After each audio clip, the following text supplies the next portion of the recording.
por Monseñor José Julio Martínez, El drama de Jesús, segunda parte, la vida pública. Capítulo 20. Huyendo de los judíos.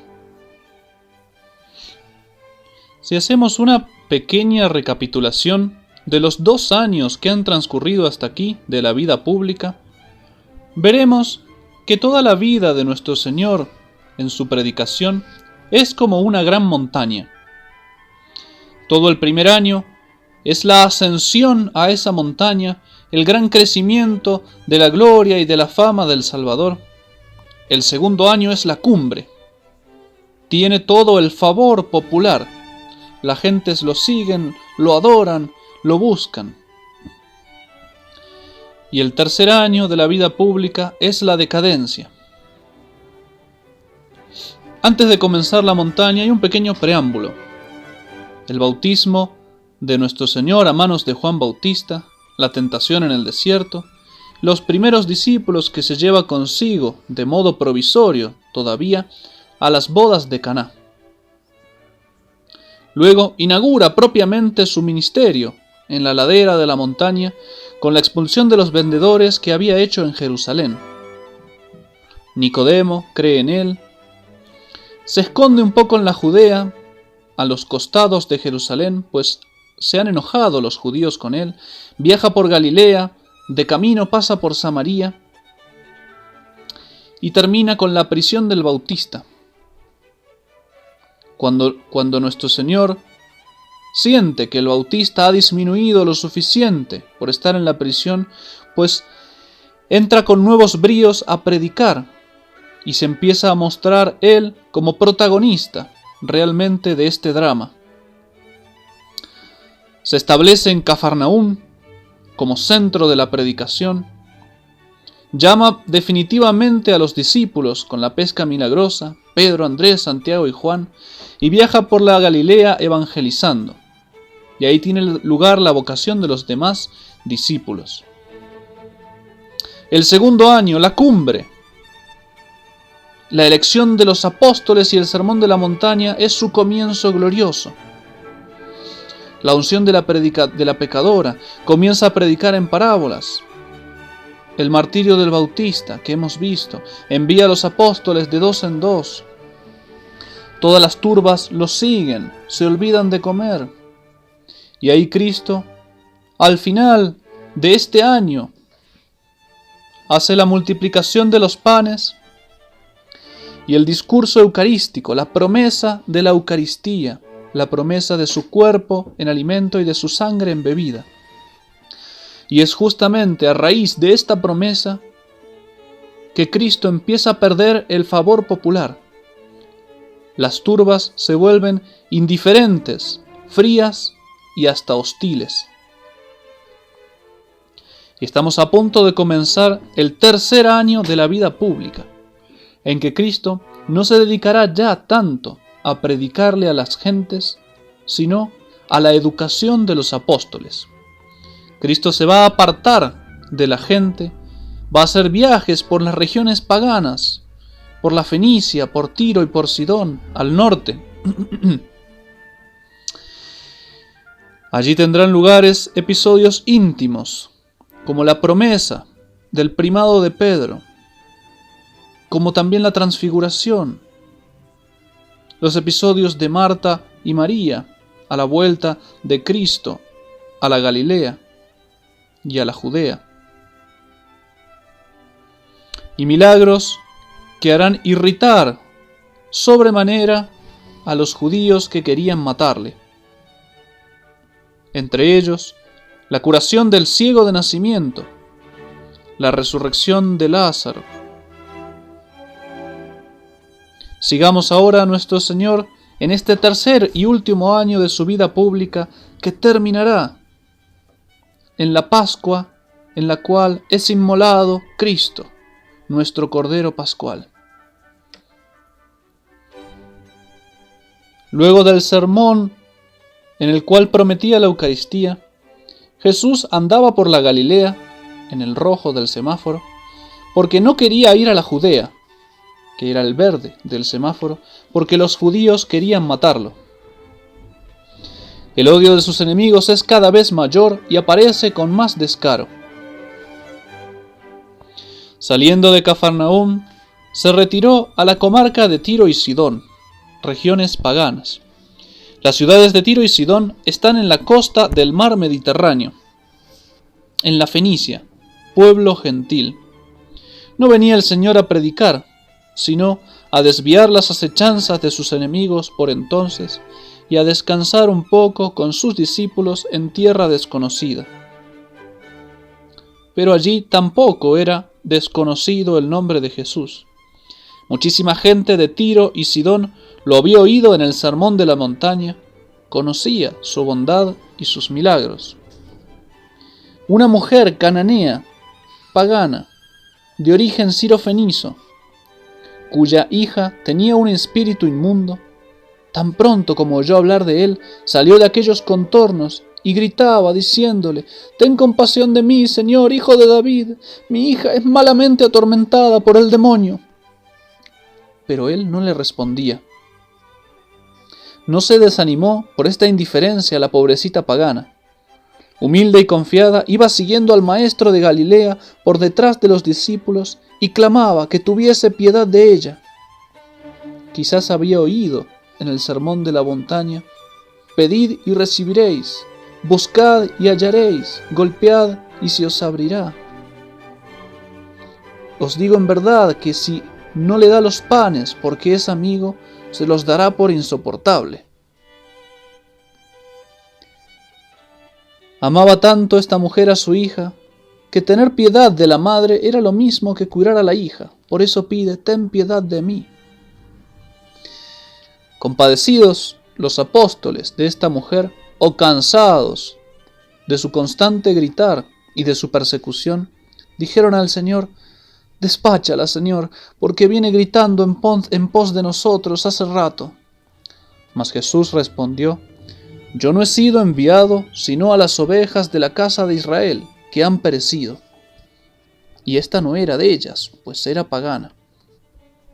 Aunque la redención de Jesús abraza a todos los hombres, el plan de Dios era que su apostolado personal se redujera exclusivamente a los judíos, a los cuales se había dado la promesa. Por eso muestra que no quiere atender a la pobre madre. Mas ella seguía rogando, seguía esperando. ¿Qué vería en Jesús que la animaba a seguir gritando? Habiendo entrado en una casa, quiso que nadie lo supiese, mas no pudo permanecer oculto. Entró detrás la mujer, se postró a sus pies, lo adoró y pedía que lanzara al demonio de su hija, diciendo: «Ayúdame, Señor». Jesús la mira y le habla por primera vez, pero es para humillarla y para que brille más la fe tan grande de esa mujer. Deja que primero se sacien los hijos, pues no está bien tomar el pan de los hijos y echarlo a los perros.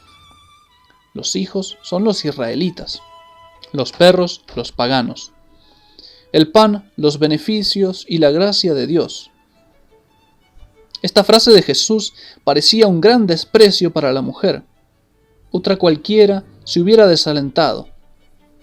Si Jesús hubiera sabido que la mujer estaba dispuesta a desalentarse, jamás se la hubiera dicho. Se la dice para probar su fe, para que brille a los ojos de todos. El dolor, el amor y la esperanza de aquella mujer le inspiran una respuesta apoyada en las mismas palabras de Jesús. Respuesta de humildad ingeniosa, respuesta de confianza amante. Sí, Señor, pero también los perritos comen de las migajas que caen de la mesa de sus señores. Jesús ya no puede contenerse más. Ya ha probado a la mujer, a la vez le ha dado la gracia interior para resistir a la prueba, y al verla triunfar tan plenamente le dice: «Oh mujer, qué grande es tu fe, que se haga lo que tú quieres». Por estas palabras, vete, que el demonio ha salido ya de tu hija. El milagro a distancia fue instantáneo, y cuando la mujer llegó a su casa, encontró a su hija echada sobre la cama y que el demonio había salido de ella. Desde aquella hora la hija había quedado sana. Este es nuestro Señor Jesucristo, y esta es la omnipotencia de la oración. Que se haga lo que tú quieras, dice el Señor al que ruega. Esta voz es aquella misma que dijo al principio: hágase la luz, y la luz fue hecha. Regresó Jesús con sus discípulos a la Decápolis, junto al mar de Galilea. Apenas corrió por los pueblos la noticia de su vuelta, a pesar de la enemiga de los fariseos y de la deserción de sus discípulos en Cafarnaún, luego del milagro de los panes, vinieron a él grandes muchedumbres, atraídas por su bondad inagotable. Le trajeron un sordomudo y le rogaban que pusiese la mano sobre él. Y sacándolo aparte de entre las gentes, le metió sus dedos en los oídos y salivando tocó su lengua. Y mirando al cielo gimió y le dijo: Éfeta, que quiere decir ábrete. Y luego, tan pronto como dijo eso, se abrieron sus oídos y se desató la ligadura de su lengua y hablaba expeditamente. ¡Qué milagro tan grande! Pues no solo restaura el órgano arruinado y atrofiado, sino que además le da una especie de ciencia infusa, por la cual todo el lenguaje que jamás había oído lo hablaba expeditamente. Y les mandó Jesús que no lo dijesen a nadie, pero cuanto más se lo mandaba, tanto más lo divulgaban y tanto más se maravillaban diciendo: todo lo ha hecho bien, a los sordos ha hecho oír y a los mudos hablar. Y subiendo Jesús a un monte, se sentó allí, y se llegaron a él muchas gentes que traían consigo mudos, ciegos, cojos, mancos y otros muchos enfermos. Y los echaban a sus pies, y él los sanaba. De manera que se maravillaban las gentes, viendo a los mudos que hablaban, a los cojos que andaban, a los ciegos que veían, y glorificaban al Dios de Israel. Más de 3,000 hombres, sin contar mujeres ni niños, se habían congregado alrededor del Maestro bueno en los 3 días que allí estuvo Jesús. Ellos lo miraban y lo atendían, pero más los miraba y los atendía Jesús, porque advirtiendo que no tenían qué comer, llamó a sus discípulos y les dijo: me dan compasión estas gentes, porque hace 3 días que están conmigo y no tienen qué comer. Y si los despido en ayunas a sus casas, desfallecerán en el camino, porque algunos han venido de lejos. ¿Cuántos panes tenéis? Le dijeron ellos: 7 y unos pocos pececillos. Entonces mandó Jesús a la gente que se sentara sobre el suelo.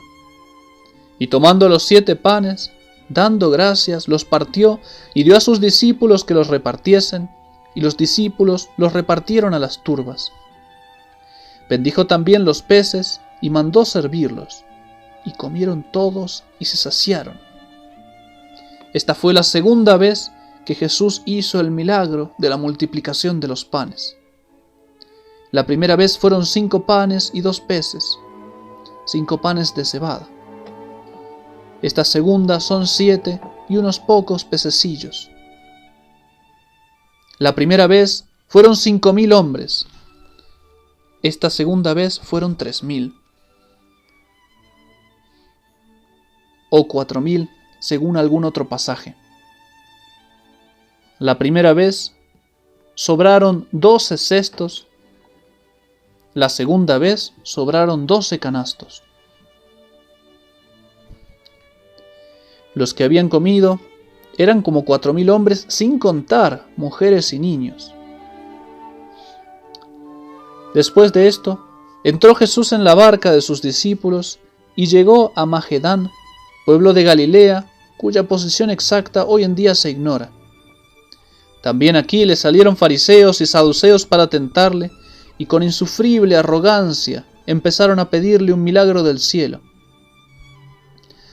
Les reprende Jesús por su dureza, porque habiendo visto tantas maravillas, no quieren creer en Él. Y exhalando un suspiro, suspiro del Hijo de Dios, dijo: ¿por qué pedirá un prodigio esta generación mala y adúltera? Yo os digo en verdad que a esta generación no se le dará otro prodigio, sino el prodigio del profeta Jonás. Dejándolos de nuevo, subió a la barca y pasó al otro lado del mar.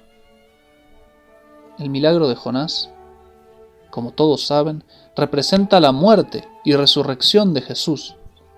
Jonás estuvo 3 días en el vientre de la ballena y salió vivo.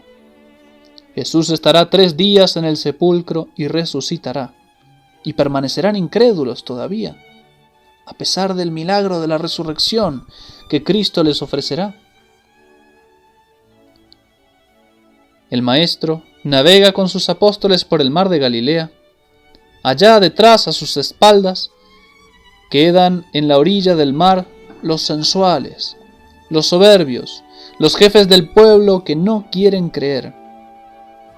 En la otra orilla dejó antes al pueblo, después de haberle anunciado el Evangelio, después de haberlo alimentado prodigiosamente, después de haber curado cojos, ciegos, mancos y leprosos. Jesús sabe que la hipocresía y los engaños de sus jefes le arrancarán el amor de su pueblo, y ya se lo están arrancando. Y en la placidez de aquella travesía por el mar, avisa a sus 12 amigos: vosotros guardaos del fermento de los fariseos, que es la hipocresía. Y hablando así, llegaron a Betsaida, al norte del mar de Galilea.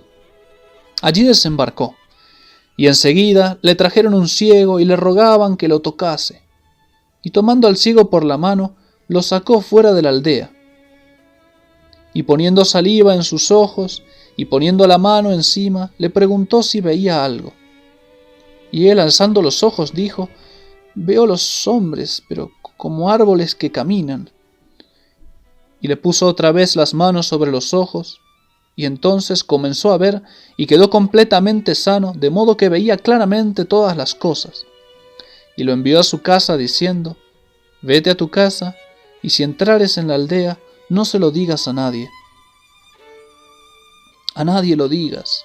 Quiere el Señor que sus enemigos lo dejen en paz por ahora. Sabe que ansían matarlo.